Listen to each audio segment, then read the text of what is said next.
Royalty.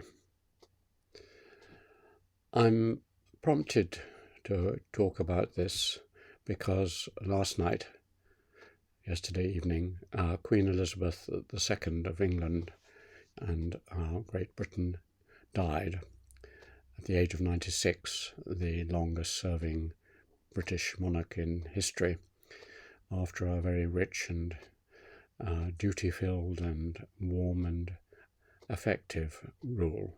And obviously almost everyone mourns her going and feels that a chapter has been closed and that a beloved older relative, so to speak, has gone.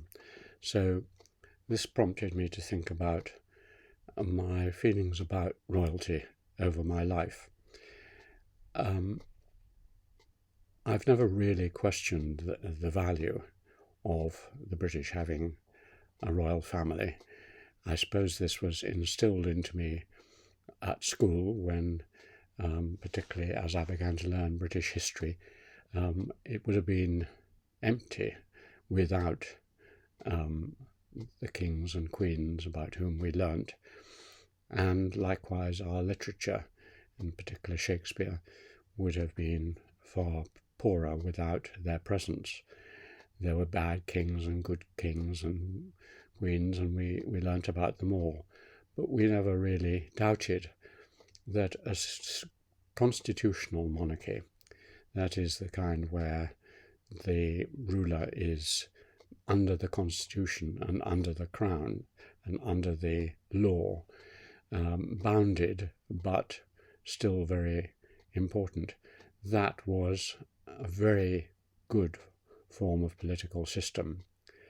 And gradually, as I started to look more widely at political systems in other countries, even in other parts of Europe, more recently, where almost all the kings and queens have disappeared, and where you have republics with sometimes a president and a prime minister, but effectively all power is located in one person, or even more dramatically in the United States, where the president, as we increasingly see, is almost all-powerful and can ride above the law and above everything else, and there isn't hardly any strong check.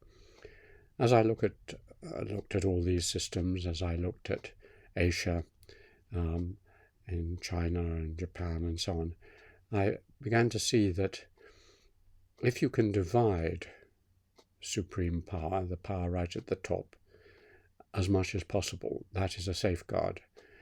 There are essentially two sources of power in a nation state or state.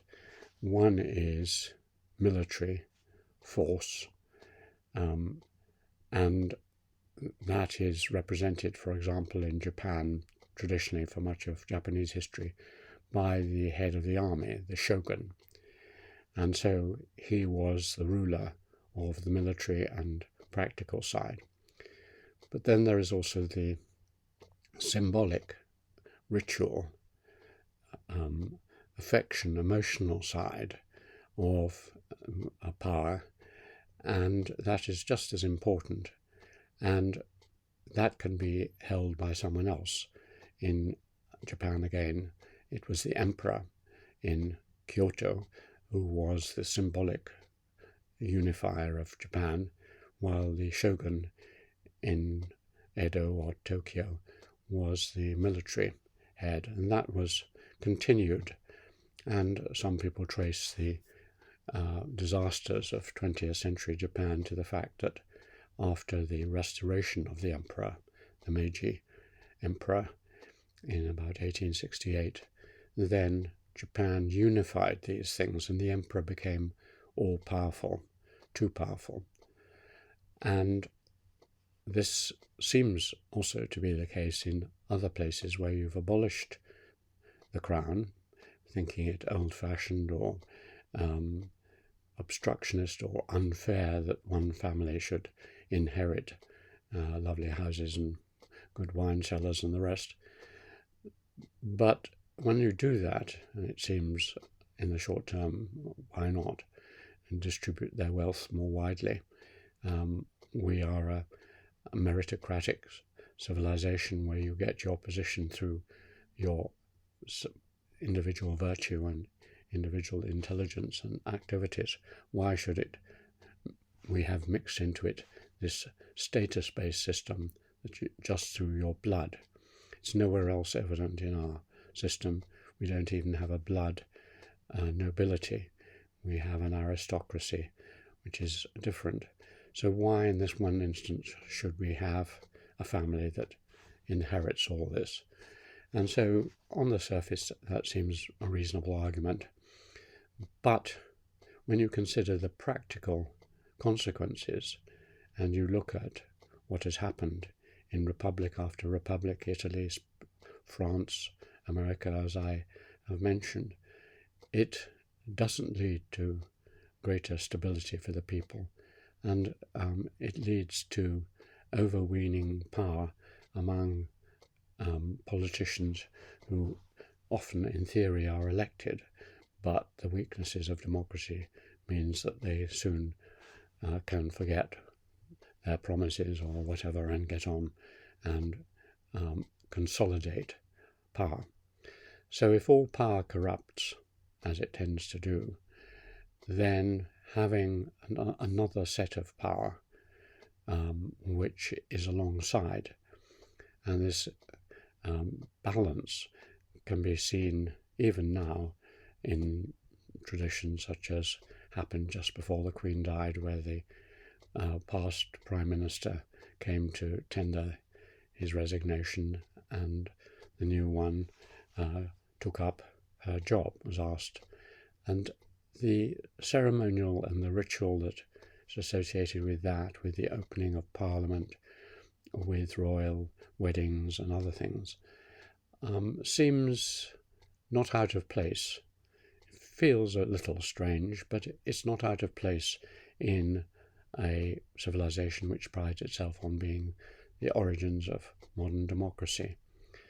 And in terms of the good it does, in giving away prizes and encouraging people and visiting hospitals and the rest, and let alone holding together a vast commonwealth of nations now, and before that an empire, it seems cheap at the price, certainly a good investment for political cohesion and a balanced polity.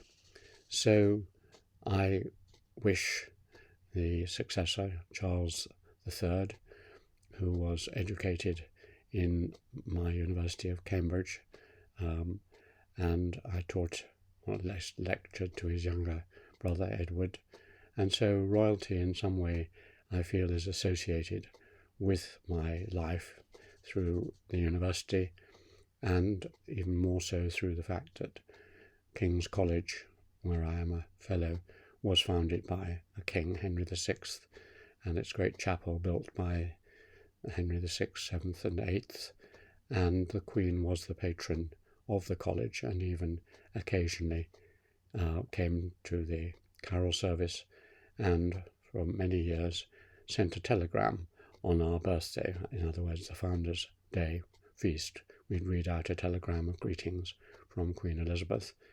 I don't know if Charles will continue that tradition, but it always gave one a slight a mixture of amused and a pleasant feeling. So continuity, tradition, the old order not changing too fast is something which was helpful in terms of the royal family, and that has been stressed again and again. Now we move into an unknown world. The world seems to be spinning faster and faster for various reasons, and every day some landmark is destroyed or disappeared. Even yesterday, my Cambridge University diaries, I heard, had been ceased for various reasons, and I've kept them right through my time. So we feel as if we are on shifting sands, and for many, one of the things that made it possible to stand amidst the shifting sands or other metaphors was the Queen with her long and patient reign. And so good luck, Charles, and thank you, Elizabeth.